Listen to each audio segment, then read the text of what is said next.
Hi, welcome to our little Zoom group. I'm going to channel tonight. My name's Wanda. So the energy is going to pass through me. You'll see it sort of change the way I am, I guess, and my voice and that sort of thing. And we're joined by these three dudes, they're all dudes tonight. So we'll see what happens. If you're on the YouTube channel, don't forget to press subscribe. And if you're on Facebook, well, hello again. Okay, so Phoenix is going to ring the bowl for us tonight. Okay, go ahead, Phoenix.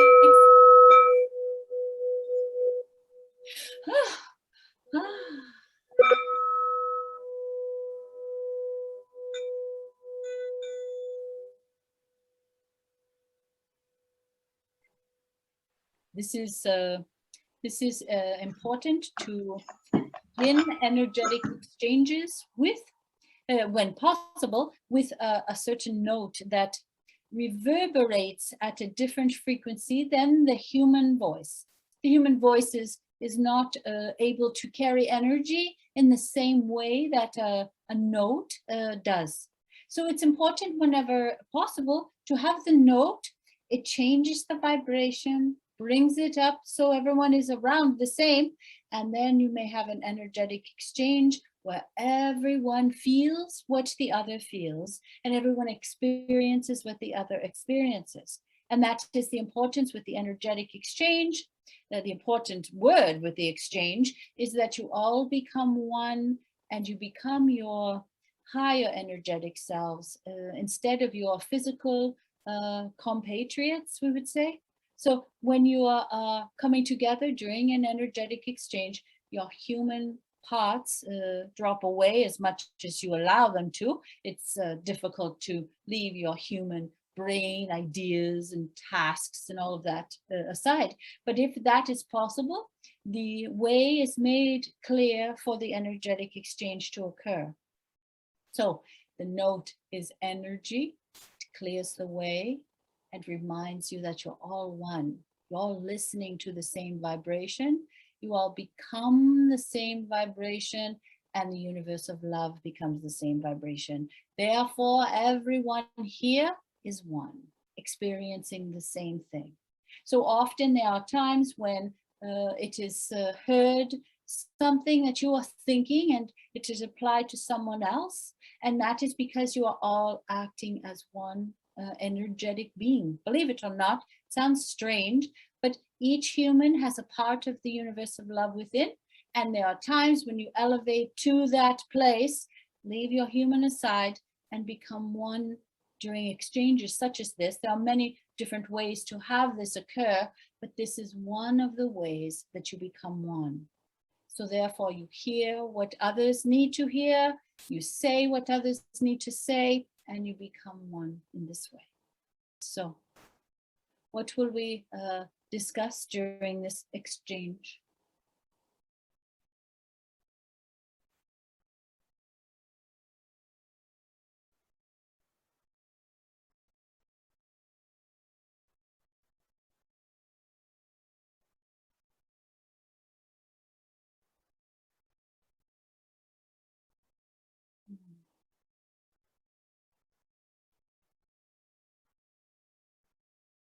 We also may point out what it is that has brought the group together here. There's always similarities in questions put to the universe that draws humans together with the same question. So the group that is gathered here have a similar question to the universe. You wish to be of service to mankind as the best you can be while maintaining your physical experience. So you want really everything. You want to be of service to mankind, and in order to be of service to mankind, that's your energetic self. Humans really are not much good to one another when you're only using your brain. You may teach them something, put this in that, and it equals this. Yes, of course. But that's dealing on a mental framework. But if you wish to be of service to mankind, it is not through your mental teaching. So the group that is gathered here has understood that your mental instruction and guidance for others can only take you so far. It is the truly touching moments that occur from human to human that you're looking for. You've all experienced this sense of oneness with others where you're truly of service. You become one with another being. And that is something that you continue to seek. It is not enough for that to have happened in the past. You wish for it to happen again tomorrow and the next day and the next day. You wish to have a life like this, where you're of service to others. Now, if that sort of brings you together as an energetic group, if that means something to you, if you understand, that's your higher purpose at this time. There are others who have not been invited to the energetic exchange. There are some that are not able to be here because this time now is for the ones that are gathered here and you're yearning to be of service to mankind. If you understand this, we may continue in this vein, or if there's something else you wish to discuss, of course, we're always open to discuss anything humans are interested in. Yeah, that helps me a bit. Suggestions on how to cope, especially during times like this when you see significant suffering on the streets, and how to be, it's easy to be grateful for what I'm not going through, but sometimes it's very hard to drive by or walk by and see those homeless and those that are suffering. Now it's difficult for you because you are the kind of human that cares about others. So it's important to notice this. You are not like the other, let us put it this way. There are many who will pass by those you refer to and not see them. They are invisible to them. They certainly don't feel what they feel. They don't even know they exist, even though they have eyes just as you do, but they're not able to see them. So the first thing is to remember that you're different than the others. Not all humans see the suffering of other human beings. Now, there are many reasons for this. They have to live their existence in a certain way that they're comfortable with, and that means only positive things, only good things. My life is under my control, and I don't see anything that's out of control, for it will question my way of moving through the world. So there are humans who think like this, therefore they don't see everything. So it's important for you firstly to know that you're a different kind of human being than many others. There are some, of course, like you, but not many. So because you care about others, it means you care about yourself. Otherwise, you are not capable to care about the concerns of strangers unless you yourself have a certain attachment to the universe. Your attachment to love really is the word. You have a great care and compassion for other human beings because you yourself are kind, caring, compassionate human being. Are you aware that you are the same as the impression that you have of strangers?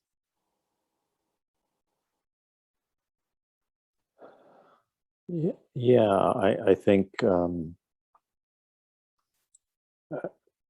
understand, because I easily could be one of those people, and Yes. I think the biggest mistake people make is making a quick judgment on why those people are there, and that to me that makes it easier for them to look the other way.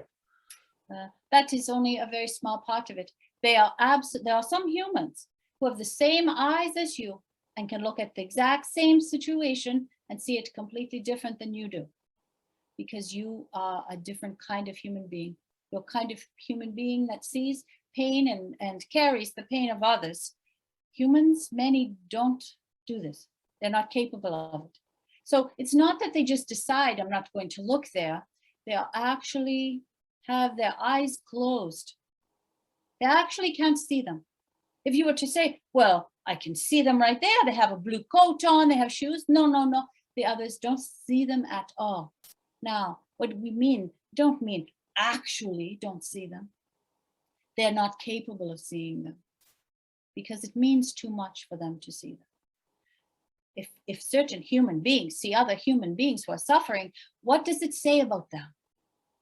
You see, human beings often can't go there because they know what it says about them.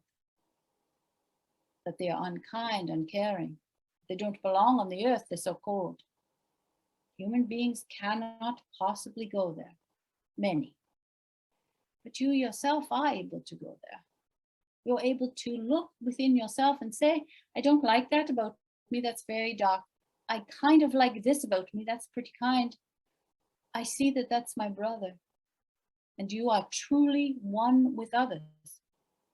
Not all human beings can carry this. It's too big.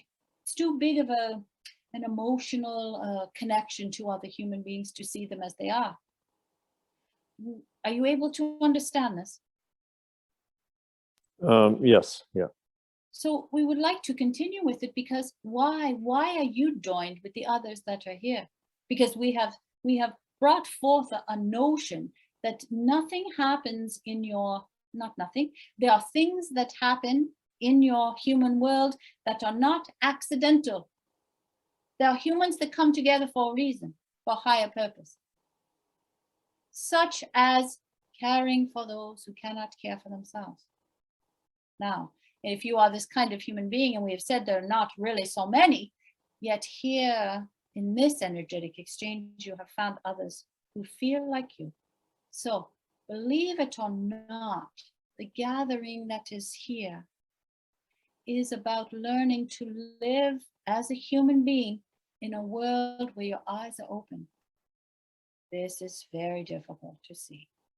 So when you move through the world, instead of staying in your house and closing your door and pulling your window, closing your blinds and such, which is the choice of many human beings not to be judged. This is important. It's all right if they close the doors and windows. That's a human experience. There's no judgment on it. But if you decide that you are going to mix among your fellow beings and those who are not as fortunate as you, as not as awake as you, then you have to carry a certain amount of love with you so you do not drown in it. So this is what we wish to share with you, and not just you. It's important for you to know that you are just a representation of others.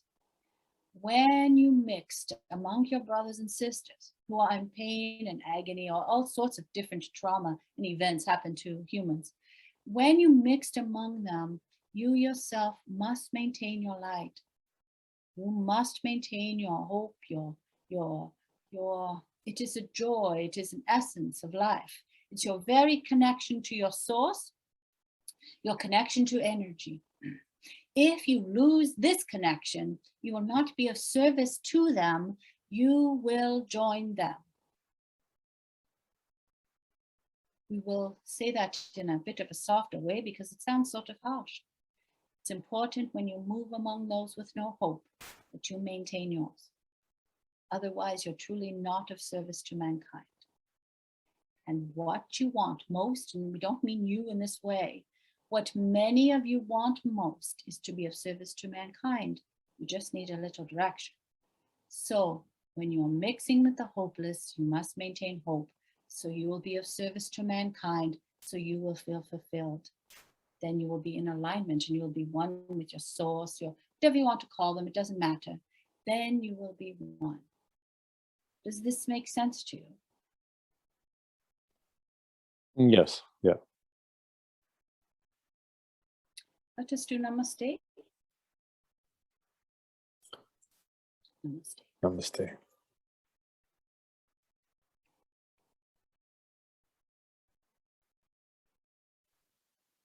Good evening, Aaron. Just to follow on some of those points. I'm always looking for magic in the moment now. So the opportunity here is there's 3 men joining the channel, and there's none of the ladies that normally participate in the meetings are not here tonight. So I wondered if there's some significance to that. We have included you in the statement that what you wish to do most of all to be of service to mankind.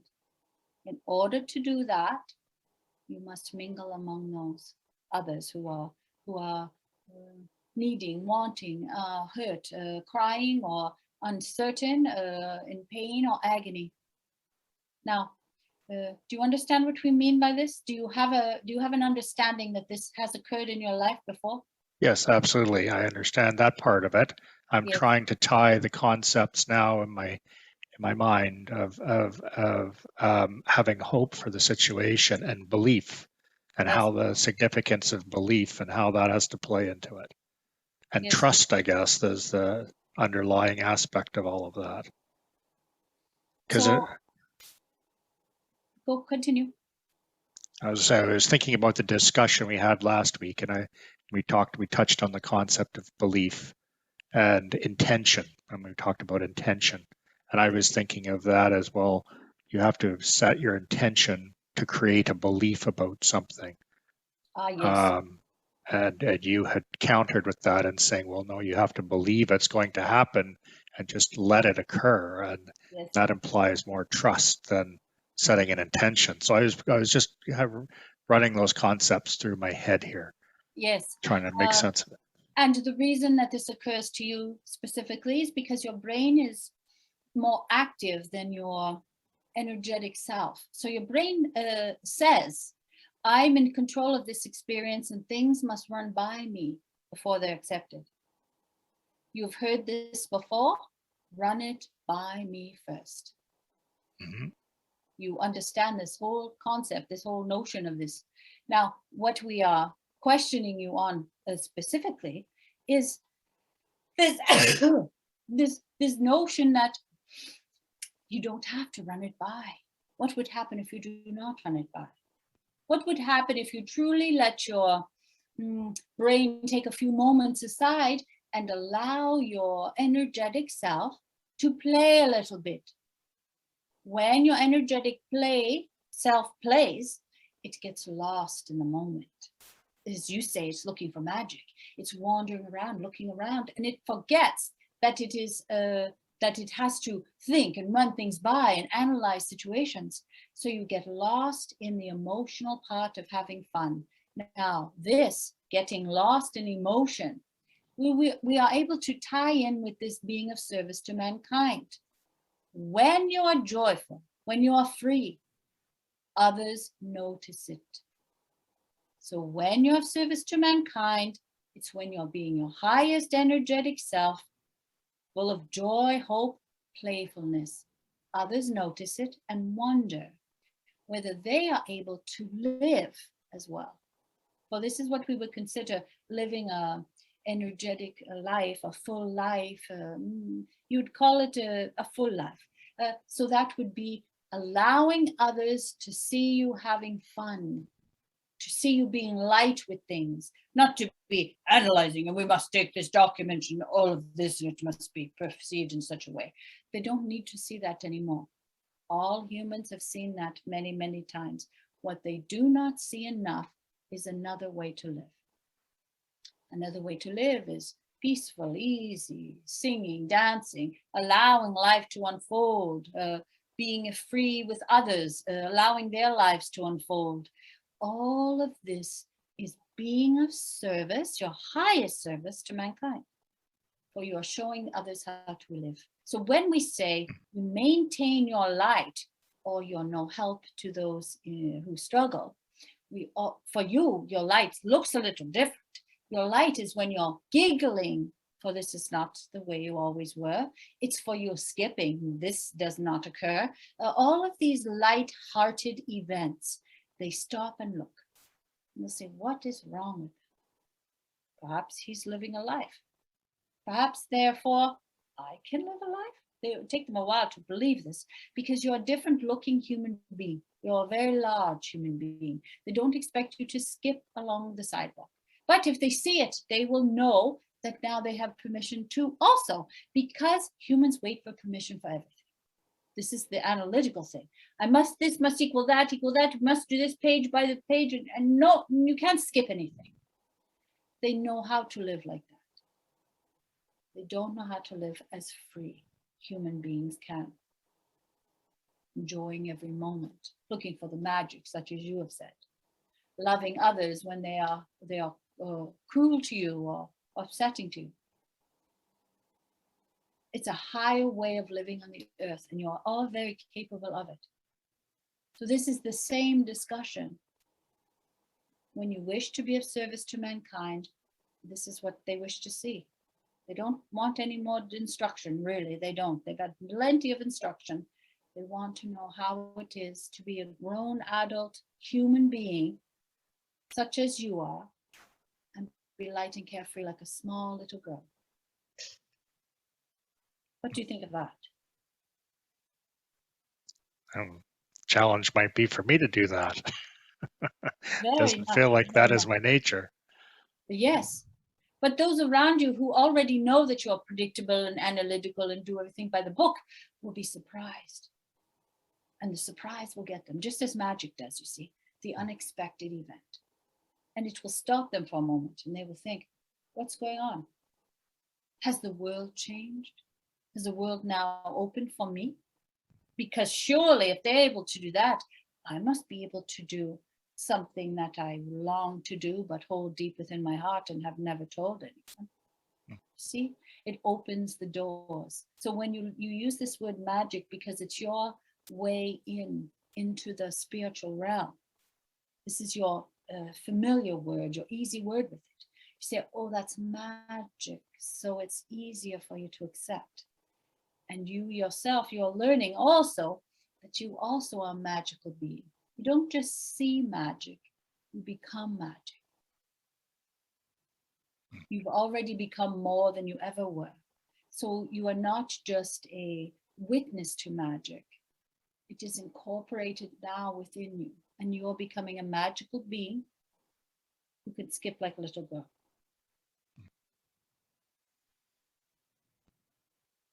Does that sound good for you? Well, I hope my physical frame can perform up to the expectation. You may do the others. You can do the ball and the skipping that's the rope. right. You can do all of the fun things. There are many other human things. We don't know other words for them, such as a little girl would love to do. And she would look up and say, oh, I love that. Something like this. That's good. I interpret that to be like being young at heart, and I try to embody that in what I do, because it's easy to get immersed in the aches and pains of getting older and not being as flexible, or just a simple thinking that you can't do something, and that's not something an adult person would do. So yeah, yes. I can understand what you're saying, that the skipping and hopping down the street would be something I feel would be characteristic for me. I would be doing it only to prove a point. Well, it would be the door opener. If it is to prove a point, then that's absolutely fine, because the others will still stop and think, what's going on? Is the world turned upside down? And the moment they open that door, then they themselves are capable of many things. For now, they imagine a world where everything's upside down. What would it look like then? So it doesn't matter if they believe you or laugh at you or anything. What happens to them the moment they see you doing ridiculous acts, stop and open their world. That's all it is. And that's how you are of service to mankind. You allow others to see what love looks like, what freedom looks like, what magic looks like. For they have spent much time with other humans who are like them, whether they are down and out or whether they have lost hope or whatever their circumstances, they spend time with people like themselves and they don't see the others. That's why it's important to do strange things for humans who you don't know, strangers, for they have not seen someone like you. They've only seen someone like them. Do you understand this? I do. Just again thinking through some of the things you're talking about. One of the concepts we're seeing emerging through this crisis with this virus going around the world, and I think just kind of there's a lot of factors, technology and everything that play to it, as people have become more tribal in their sense of they're looking for people that are like them and identifying with those other people and then excluding the other groups out for whatever reason, right? Think about hockey teams or whatever, you know, if you're a fan of one team, you can't be a fan of another, this sort of thing. So I mean, tribal in that sense is, it seems to go to this really primal sense of humanity. So by witnessing, you know, doing what you're saying and seeing a grown man like me, my age, skipping down the street and laughing and giggling, I would think the reaction would be kind of amazement and separation. It would create separate. Well, he's not like us. He's kind of weird. But right? what if So, yes, but truly, most human beings are thinking this. Most human beings are thinking, oh, if they really knew what I was like, they would know that I don't belong here. Most humans feel like underneath, as if they are pretending they belong in groups, but on the inside, they think, I have a secret you don't know about. Because if I tell you, you'll kick me out of this tribe that I pretend that I belong to and am one with. So most human beings have this sense that if you really knew what they were like, you would disown them. So it is not always as it appears. The groups, the tribes, whatever you call them, look as if they are cohesive because they're physically, outwardly the same. But on the inside, you all wonder, what would they love me if they knew me as I truly am? This is the door. So opening this magical door allows them to begin with this question. Will they love me when they know what I truly am? Now that question's not for human to human. That question's for human to the universe. And they are not able to hear the answer. But sometimes some other human being will come and say something that sounds like an answer. They would run across this energetic exchange. Something odd would happen to them.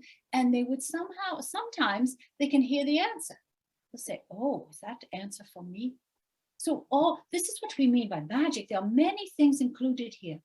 So opening the door and knowing what happens next really is not your concern, but we will tell you when magic opens doors, humans speak to the universe because they can't speak to their brothers who look like them because they're worried they won't accept them as they are.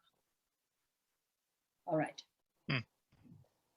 Let us do namaste. Very good. Namaste.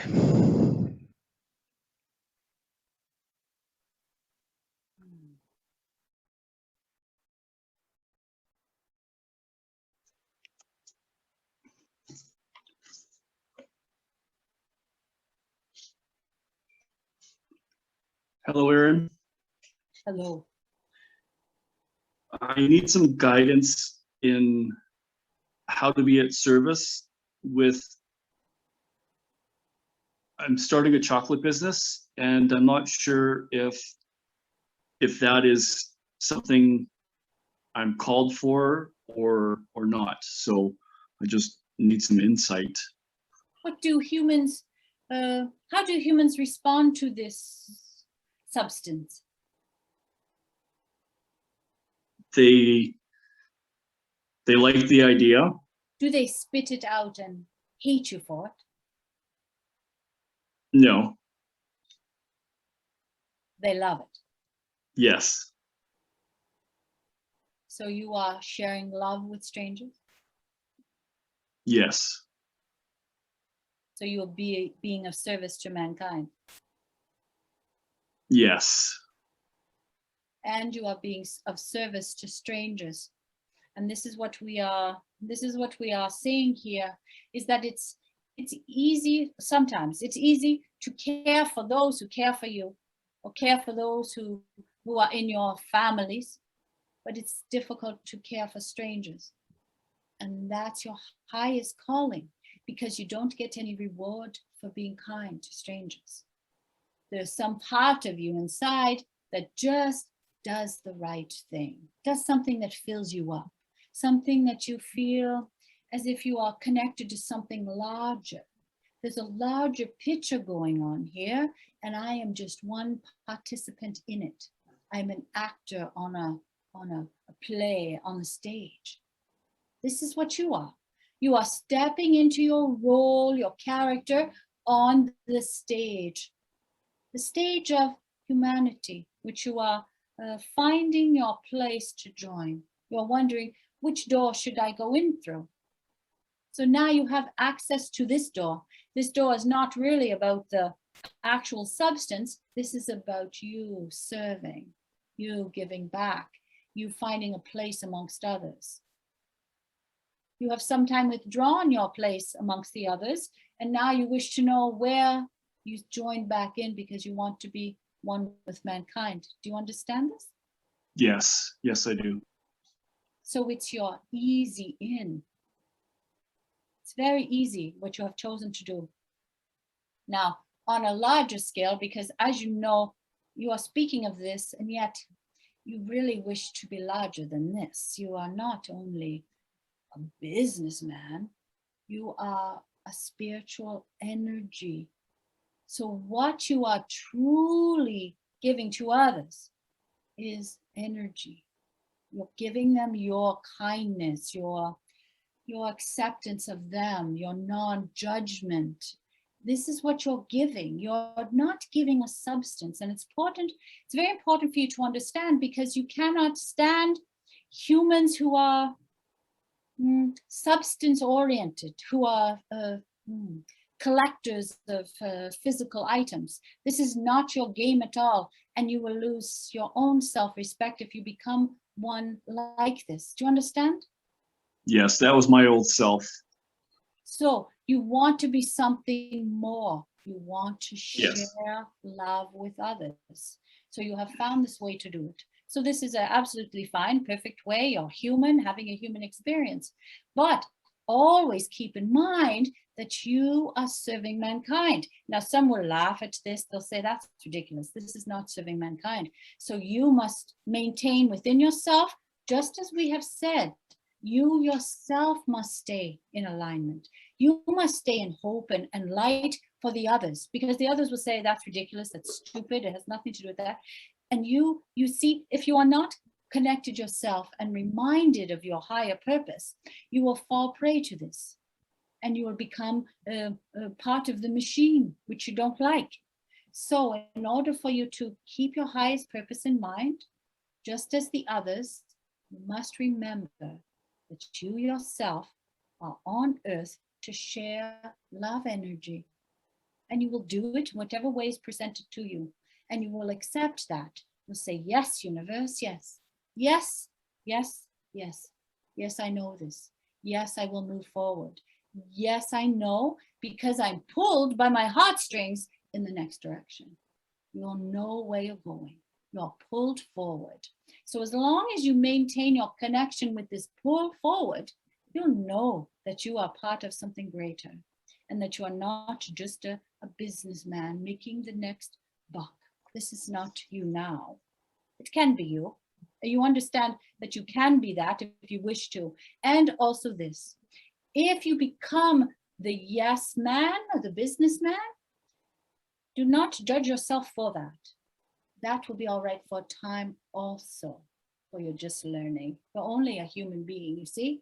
So remember, whatever happens, the judgment of yourself is not necessary. Only the love, the noticing of yourself. Do you understand this? Yes, yes, I do. Is that good for you? Yes, thank you. Namaste.